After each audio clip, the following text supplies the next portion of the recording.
Probably about 5 years ago, we started thinking about moving from Portland, Oregon, and we looked around at different cities and we found Boise. It's more affordable, better weather, great outdoor activities, and we came and visited a few times and really liked it. And so what we really wanted was we wanted to buy a house and have a rental property. So about 2 years ago, we found this house, and it needed a lot of work, but it had a big yard and plenty of options for putting the tiny house in the back, so that's what we ended up doing. So early November 2019, we started looking at different builders, just getting a feel of kind of what could we do to kind of have our own style in the tiny home. A lot of them do have standard models, but we really wanted to work with somebody that where we could put our own touches in the tiny home. And we settled on Tiny Ida Homes, who were great to work with. They had a model that we really wanted. They helped us with the flexibility. We weren't sure if we wanted 2 lofts, which a lot of models kind of come with. And we decided on 1 loft to start out, but they were great and gave us a suggestion that they'll put the beams on the second loft, the smaller one. If ever we wanted to put a loft, they could just finish it really easily, putting some boards up top. And I'd say that was one of the biggest reasons with them giving the flexibility of that second loft. Hi, I'm Elizabeth. This is Francois, and we're here in Boise, Idaho, and we want to share with you our tiny house, which is the Boise Private Getaway. It's an Airbnb rental. It's our guest room for our family and friends, and then we also want to have the option in the future to use it as a vacation home for ourselves. So walking in, I think the one thing you'll notice again is the light with all the big windows and multiple kind of the ones we added. Another thing you'll notice is there's usually a fan, kind of comes standard, but we wanted kind of a real strong piece, so we did a chandelier that we thought would be really fun. Again, one thing you remember on that is, you know, obviously it's very small, but the air does need to circulate, so a fan can help, but we have a smaller one that we kind of direct to the loft, which has been fine in this hot Boise weather. Mm-hmm. But then the living area, again, we have that sofa bed.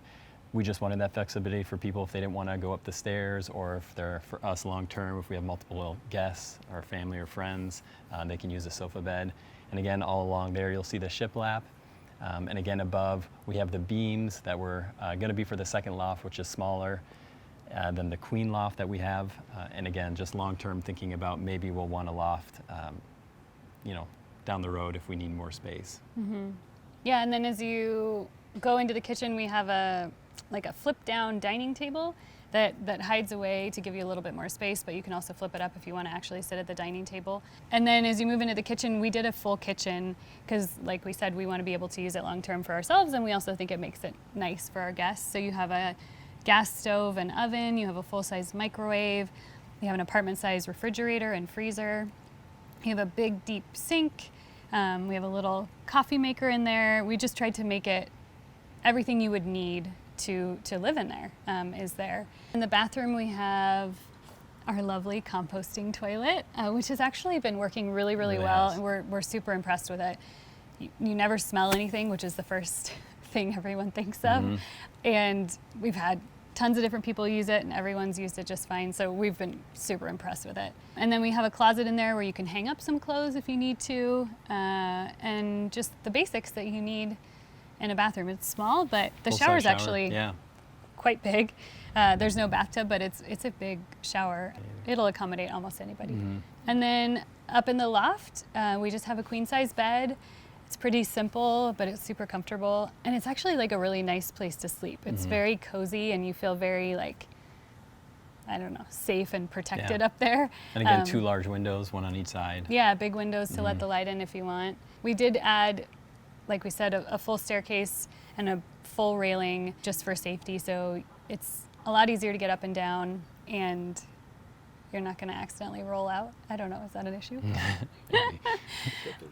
As far as the design, the interior design, we actually based it completely on the Pendleton blanket that's in the loft.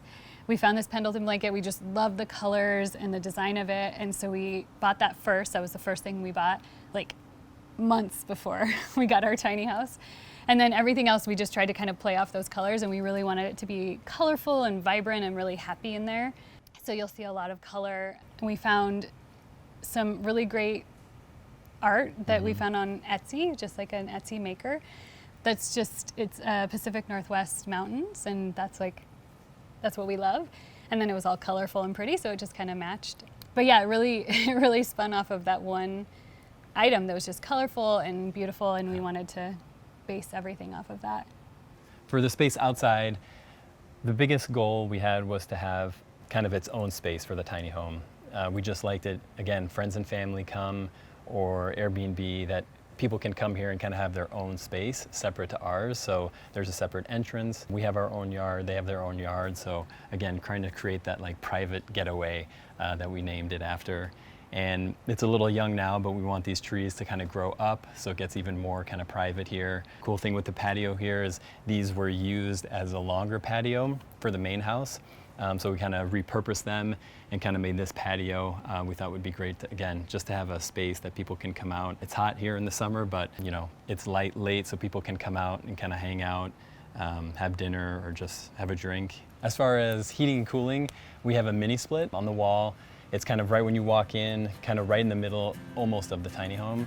And it's worked great. Again, one of the benefits of a tiny home is it cools it really quickly, and I think it heats it really quickly. Mm-hmm. I think one of the biggest misconceptions on tiny homes is the space. Even if you're just two people, you know, it's like, I need my own space. Where can I get that? But honestly, again, coming from our home, which is about 900 square feet, to something this size, really isn't that different. You're in the same spot almost all the time. I think most people say it, you're either in the kitchen, even if you have a dining room, you're probably in the kitchen eating, and then maybe, you know, where the TV is, or kind of the two main areas, even if your house is huge. So I think it's just something people are afraid to jump into, but I think it really doesn't really, you know, lend itself any different to a house.